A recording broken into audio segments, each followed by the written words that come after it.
That's a difficult one really because although I've been playing the guitar since the age of 15, 16, and I love the guitar, and I've been playing the harmonica since I was 17, and I love the harmonica. I really want to get a piano, so I don't play much piano, but I would love to play the piano, and this is an instrument that I really want to play for the rest of my life, but I have to buy one first. Um, but in a practical way, in terms of what I do for a living, the guitar probably first, because you can do more with the guitar in terms of it being an instrument you accompany yourself with to sing songs. But I love the harmonica too. 'Cause every time she makes us bet with those cards, don't you know a cold chill runs over me? The first song I heard of the blues that moved me was from a Texan guitarist called Freddie King. And I was 16 years old, I think, and we had a group of my friends at school, and we all played guitar. We were all listening to all sorts of sounds and learning styles on the guitar and swapping ideas.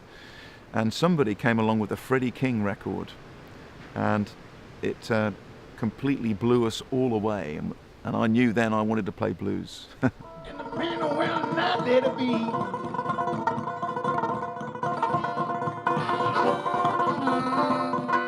Well, she's a little queen of spades, you know.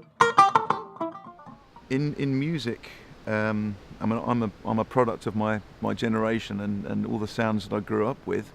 But blues first came in when I was 16, and so from the age of 16 onwards, I've immersed myself in all styles of blues, old styles, newer styles, electric, acoustic. But before that, I was influenced by folk and rock music, big time. So for people like Bob Dylan has been a big influence, especially his lyrics, his songwriting, and his approach to words. But also rock music was a bit of an influence too. I mean, I had people like Rolling Stones and Led Zeppelin when I was growing up, who were big influences too. But when I was growing up, I was always singing at school and singing in the choirs. But my parents had music like the Beatles, that was, like everyone else.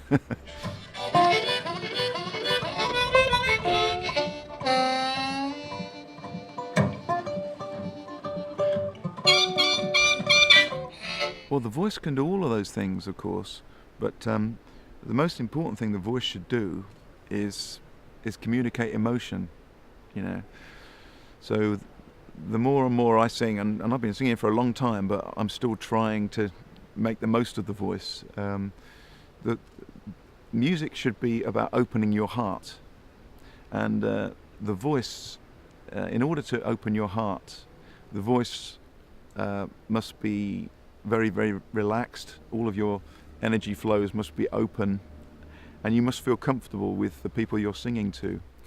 And that's actually quite a difficult thing to do.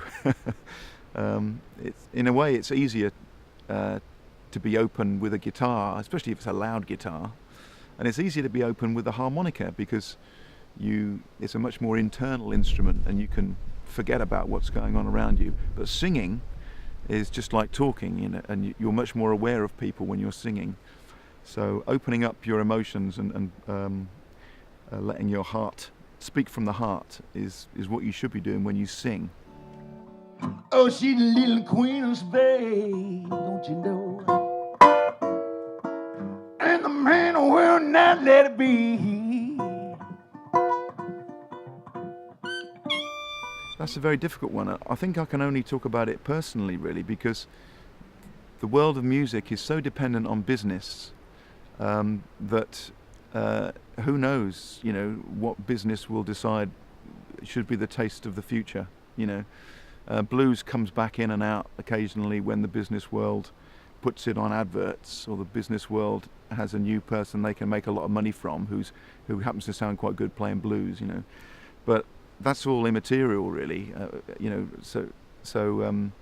For me, I know that I will always play the blues, and I will always write songs within this medium, because for me it's the only thing I've found which provides a universal language to speak in, and so that's got nothing to do with the forces that make the future of music and music tastes. It's just a personal thing, really. Well, no, she been using that stuff. No, I didn't know before. I'm sad to say, but the more I found out about the festival, the more I think, the more I'm still finding out about the festival, the more I think it's a very, very good thing, because in every way. I mean, firstly, it's beautiful that you're making your own culture in this town, this part of France, where it's mainly rural, and so there might not be a lot going on, and you need to go to Rennes to see concerts, and you're making it happen. So that's really good. But to make it happen and to form an organisation that carries on for years and years and years is a really good thing. To get money to pay international artists is a really good thing. But also your association with your local heritage and your local culture with the chateau is a great thing. You know, it's a really good thing to hear. And I like also it's lovely staying with families locally, so you get to know the human side of an event rather than it being, you know, just something which is a business relationship. So it's been very special, actually. So I loved it, and have me back.